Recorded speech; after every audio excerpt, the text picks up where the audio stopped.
Hello guys, ഞങ്ങൾ ഇന്നലെ snow എഫക്റ്റിൻ്റെ ഒരു വീഡിയോ ചെയ്തിട്ടുണ്ടായിരുന്നു. അപ്പോൾ അതെങ്ങനെ ചെയ്യാമെന്ന് ജസ്റ്റ് നോക്കാം. ആദ്യം നമ്മൾ എന്താ ചെയ്യേണ്ടത് വെച്ച് കഴിഞ്ഞാൽ നമ്മുടെ ഫോൺ ഓൺ ആക്കിയിട്ട് ആപ്പ് സ്റ്റോറോ ഇല്ലാന്നുണ്ടെങ്കിൽ ആൻഡ്രോയിഡ് ആണെന്നുണ്ടെങ്കിൽ പ്ലേ സ്റ്റോറോ ഓപ്പൺ ചെയ്തിട്ട് എഡിറ്റ് എന്ന് സെർച്ച് ചെയ്യുക. അപ്പോൾ അങ്ങനെ എഡിറ്റിംഗ് സെർച്ച് ചെയ്യുമ്പോൾ നമുക്ക് ഇവിടെ ഇൻസ്റ്റയുടെ ഒരു എഡിറ്റിങ്ങിൻ്റെ ഒരു ആപ്പ് കിട്ടും. അപ്പോൾ ആ ആപ്പ് നമ്മൾ ഇൻസ്റ്റാൾ ചെയ്യും. ഇപ്പോൾ ഞാൻ ഓൾറെഡി ഇതിനകത്ത് ഇൻസ്റ്റാൾ ചെയ്തതുകൊണ്ട് അതിനകത്ത് ഇപ്പോൾ ഓപ്പൺ കാണിക്കുന്നുള്ളൂ.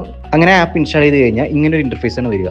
അതിൽ റൈറ്റ് സൈഡ് ബോട്ടമായിട്ട് ഒരു പ്ലസ് ചിഹ്നം കാണാൻ പറ്റും. നമ്മൾ ആ പ്ലസ് ചിഹ്നം അമർത്തി കഴിഞ്ഞാൽ ക്യാമറ, ഗാലറി രണ്ട് ഓപ്ഷൻസ് കാണിക്കും. ഇപ്പോൾ ഞാൻ ഓൾറെഡി ഷൂട്ട് ചെയ്തതുകൊണ്ട് ഞാൻ ഗാലറി പോയിട്ട് ഞാൻ ആ വിഷ്വൽസ് ആഡ് ചെയ്ത് കൊടുക്കുകയാണ്. ഇതിൽ മെയിൻ ആയിട്ടൊരു കാര്യം എന്ന് പറഞ്ഞു കഴിഞ്ഞാൽ ഇതിൽ 10 സെക്കൻഡ്സിൽ മാത്രമേ നമുക്ക് ഈ എഫക്ട്സ് ആഡ് ചെയ്യാൻ പറ്റത്തുള്ളൂ. ഇനിയിപ്പോൾ ലെങ്ത് കൂടിയാലും കുഴപ്പമൊന്നുമില്ല. ഈ ആപ്പിൽ തന്നെ നമുക്ക് എഡിറ്റിംഗ് ഓപ്ഷൻസ് വരുന്നുണ്ട്. അപ്പോൾ അതിനകത്ത് നമുക്ക് ആവശ്യമുള്ള ഭാഗം മാത്രം കട്ട് ചെയ്തെടുക്കാൻ പറ്റും. അപ്പോൾ ഞാൻ ഓൾറെഡി എനിക്ക് ആവശ്യമുള്ള പോർഷൻസ് 10 സെക്കൻഡായി കട്ട് ചെയ്ത് വെച്ചിട്ടുണ്ട്. അപ്പോൾ ഞാൻ ആ പോർഷൻ എടുത്തിട്ട് നമ്മൾ ഈ ആപ്പിലോട്ട് അപ്ലോഡ് ചെയ്യണം. ഞാൻ വീഡിയോ അപ്ലോഡ് ചെയ്തപ്പോൾ ഇങ്ങനെ ഒരു ഇന്റർഫേസ് ആണ് വന്നത്. അപ്പോൾ ഇതിനകത്ത് തന്നെ റൈറ്റ് സൈഡ് ടോപ്പ് കോർണർ ആയിട്ട് 2K എന്നുള്ളൊരു ഓപ്ഷൻ കാണാൻ പറ്റും. നമ്മൾ ആ ഓപ്ഷൻസ് ക്ലിക്ക് ചെയ്ത് കഴിഞ്ഞാൽ നമുക്ക് 4Kയിലോട്ട് മാറ്റാൻ പറ്റും. അപ്പോൾ കുറച്ചുകൂടി ക്വാളിറ്റി കൂടുതലായിരിക്കും. ഞാനത് 4Kയിലോട്ട് മാറ്റി. എന്നിട്ട് നമ്മുടെ സെലക്ട് ചെയ്ത് വെച്ച് ക്ലിപ്പിൽ ജസ്റ്റ് ഒന്ന് ക്ലിക്ക് ചെയ്ത് കഴിഞ്ഞാൽ ഏറ്റവും ബോട്ടം സൈഡായിട്ട് കുറച്ച് എഫക്ട്സുകളും കാര്യങ്ങളൊക്കെ കാണാം.